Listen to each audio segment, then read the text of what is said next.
이게 옐친 대통령인가?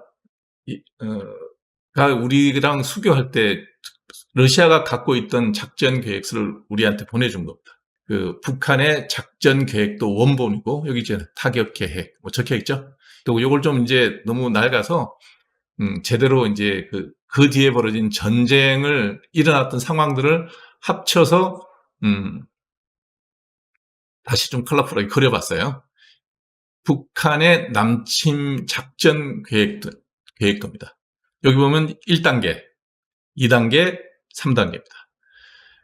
1단계, 2단계, 3단계입니다. 1단계에서 휴전선에 배치되어 있던 우리나라의 5개 사단을 완전히 괴멸시킨다는 게 1단계였었어요. 그 목표를 자세히 보시면 파주 문산 쪽으로 2개 사단이 내려오고 그 다음에 철원, 여기 철원이죠.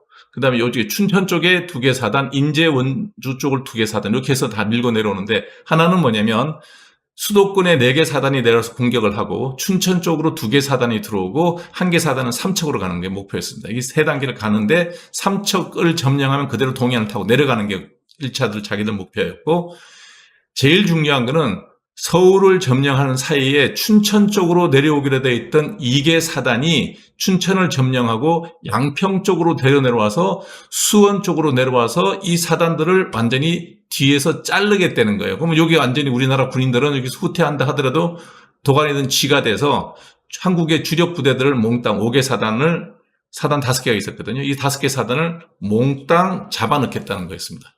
이게 걔네들의 작전 계획이었어요. 자, 여기까지 알고 있냐 보시면 돼요. 북한은 서울을 점령하는데 6월 25일부터 시작해서 6월 28일에 이미 한강 인도교를 끊어지면서 우리나라의 중앙청에다가 인공기를 갖다 걸었습니다. 그런데 28일 날 점령을 하고 난 다음에 28, 29, 30, 3일 동안을 한강을 건너가지를 않아요. 한강을 건너가지 않고 3일을 거기서 기다립니다.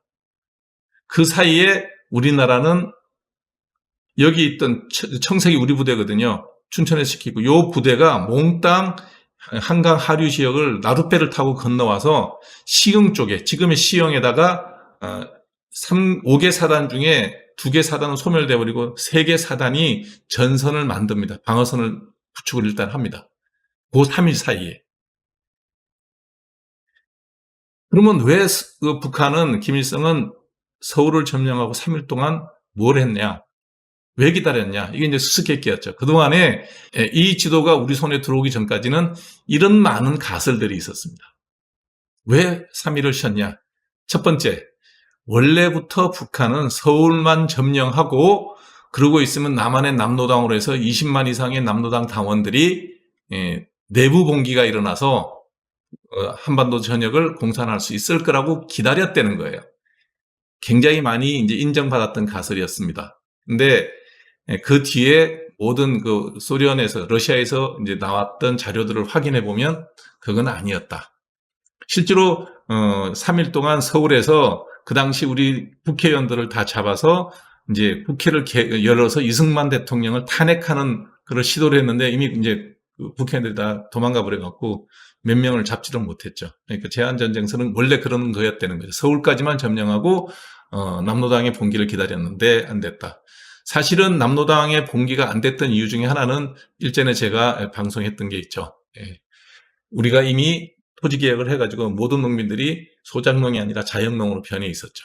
죽산조봉암 선생님이 했던 겁니다. 이게 이제 1번, 2번이 그런 거였고, 그 다음에 이제 소련이나 중국에서 더 이상 확전하지 마라. 미국이 개입하면 곤란하다. 그런데 이것도 거의 소련이 같이 작전 계획을 짰으니까 말도 안 되는 거죠.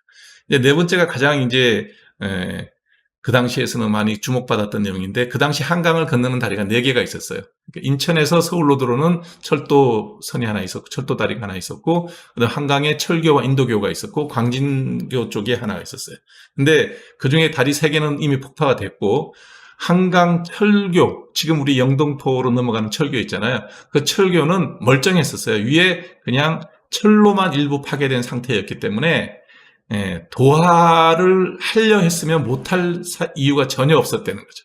그래서 도하 장비 부족이라는 거는 애시당초 말이 안 되고, 그리고 30일 날 7월 1일 도하를 시작할 때 실제로 어떤 도하 장비도 없이 그냥 탱크는 철교를 지나서 넘어오고 그다음에 나머지 그 북한 군들은 나룻배를 타고 다 건너와서 도하를 합니다. 그러니까 도하 장비 부족도 이제 설득력이 떨어지죠.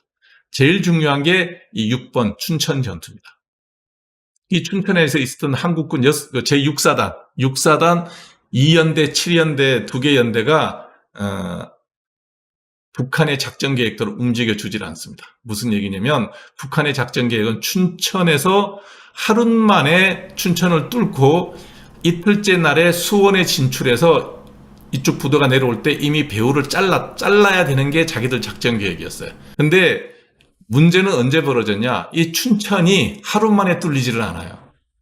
그 당시 춘천에 있던 부대를 볼 것 같으면 김종호 대령이 제6사단의 사단장이었고 그 다음에 이쪽 춘천하고 홍천 쪽을 막았던 사람이 한병선 대령하고 임부택 중령이 2연대, 7연대 연대장으로 있었고 그 다음에 소령 포병대대장으로 김성 소령이 있었습니다.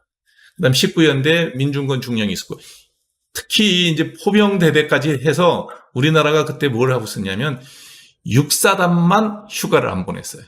6사단 김종호 대령이 사단장인 부대는 왜 안 보냈냐 그랬더니 6월 19일 날 춘천 인근에서 교전이 있었는데 작은 교전이었는데 그 당시에 북한군 포로를 몇 명을 잡았어요. 그 잡았는데 취조를 해보니 춘천 북쪽에 전체적인 전쟁을 몰랐지만 춘천 북쪽에 북한군에 집결해 있고 그 집결된 부대의 움직임이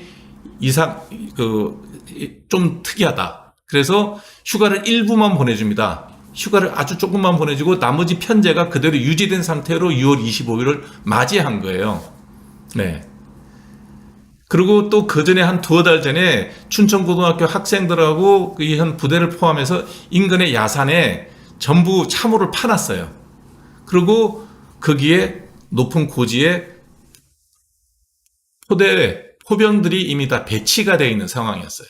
그러니까 유일하게 6.25 전쟁 때 북한군하고 맞서서 대포를 쏘아본 부대가 이 부대라고 보시면 돼요. 북한군 2개 사단이 내려왔습니다. 2개 사단이. 2개 사단이 내려오고 우리나라엔 1개 사단이 있었는데 병력수 4대1, 탱크수 80대 빵인가 그래요. 포병도 얘기들은 122mm, 우리는 105mm. 미리수가 작다는 얘기는 사거리가 반밖에 안 된다는 거예요. 우리가 잘 할 수 있었던 건 하나는 뭐냐면 높은 산에 고지에 진지가 구축되어 있었고 유일하게 우리나라 사단 중에서 이 사단만 거의 완전한 편제를 유지하고 있는 상황이었다는 거. 6월 19일 날 전투에서 알았던 거죠. 그래서 얘네들이 두 개가 내려옵니다. 내려왔는데 하루 만에 춘천을 먹어야 되는데 여기서 다 막았어요. 춘천과 홍천 쪽에서 다 막았어요. 그래서 여기 홍천이죠. 춘천, 홍천에서 다 막았어요. 여기 2연대, 7연대가 막았을 겁니다. 그러니 북한이 난리가 났죠. 난리가 나가지고 여기를 뚫고 이쪽으로 와서 수원에 와서 여기 막아야 되는데 그게 안 돼서 여기서 교전 중이니 내려왔던 부대가 밀고 못 내려온 거예요. 그래서 여기서 3일을 버팁니다. 우리가 책에 나오는 6탄 돌격 부대가 여기 있었어요. 여기 말머리 고개에서 전투를 할 때 탱크 들어올 때 왜 화염병 들고 수류탄 들고 뛰어들었던 거 있잖아요. 그 6탄 돌격 부대가 6사단에서 있었던 일입니다. 그런 과정 중에 3일을 여기서 우리가 전선을 막고 있는 사이에 6월 29일 날 수원 비행장에 메가드 사령관이 여기 내려옵니다. 한국이 전쟁이 벌어졌다니까 직접 비행기 타고 수원 비행장에 내려서 전선 상황을 파악하고 바로 미군 54사단인가를 바로 한국전에 투입합니다.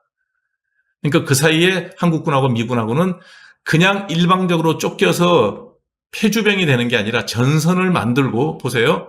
여기서 시형에다 전선을 만들었죠. 그 다음 이 부대가 전쟁에서는 끝까지 이기지는 못합니다. 왜냐하면 워낙 많이 밀고 내려오니까 3일을 버티는 동안에 3일을 밀고 내려오지 못했고 이 부대가 어디까지 후퇴를 하냐면 아주 질서정연하게 제천까지 내려옵니다. 제천까지 내려와서 방어선이 이렇게 우리가 동서로 수원에서 방어선 을 만들고 그 밑도 또 이제 방어선을 만들고 밀리기는 하나 무너지진 않았던 거죠. 그렇게 해서 우리가 어디까지 내려가냐? 낙동강 경사까지 이렇게 밀리는데 제1단계에서 3일을 벌었는데 그 3일을 벌게 된 이유는 춘천의 육사단이 3일을 버텨줘서 얘네들이 포위작전, 북한군의 포위작전이 실패를 하고 메가더 사령관이 29일 날 수원에 와서 전선을 보고 참전을 바로 지시하고 그러면서 우리가 순차적으로 조치원, 청주 라인, 대전 라인까지 차곡차곡 밀립니다. 계속 밀려서 낙동강 전선에는 이미 백선엽 장군을 비롯해서 기존 한국군들이 다 진지를 타고 낙동강과 산악지역을 끼고 이 최후의 낙동강 전선을 만들어 놓을 수가 있었던 거죠. 이걸 버티는 사이에 그다음에 인천 상륙작전이 벌어집니다. 6월 19일 날 있었던 작은 전투에서 북한군의 이상 기밀을 빨리 파악하고 거기에 대해 대비했던 육사단 사단장이야 모든 부대원들의 희생이 없었다면 우리는 어쩌면 지금 조선인민공화국의 국민으로 살아갈 수도 있는 그런 불행이 생길 수도 있었다라고 할 수가 있습니다.